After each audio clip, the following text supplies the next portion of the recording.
હવામાન વિભાગે 14 જુલાઈ સુધીમાં રાજ્યમાં વરસાદની સ્થિતિ અંગે આગાહી કરી છે, જેમાં આગામી 2 દિવસ ઉત્તર ગુજરાત, મધ્ય ગુજરાત, દક્ષિણ ગુજરાત અને સૌરાષ્ટ્રના મોટાભાગના સ્થળો પર ગાજવીજ સાથે મધ્યમ વરસાદની શક્યતા વ્યક્ત કરવામાં આવી છે, જ્યારે સૌરાષ્ટ્ર અને કચ્છના કેટલાક ભાગોમાં ભારે વરસાદની શક્યતા છે.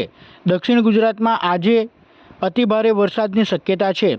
10 જુલાઈથી 14 જુલાઈ દરમિયાન હળવાથી મધ્યમ વરસાદની આગાહી હવામાન વિભાગે કરી છે. આ ઉપરાંત દક્ષિણ ગુજરાતના માછીમારોને દરિયો ન ખેડવા પણ સૂચના આપવામાં આવી છે, કારણ કે દરિયાકાંઠાના વિસ્તારોમાં પવનની ગતિ 35 થી 45 કિલોમીટર પ્રતિ કલાકની ઝડપે રહેવાની સંભાવના વ્યક્ત કરવામાં આવી છે.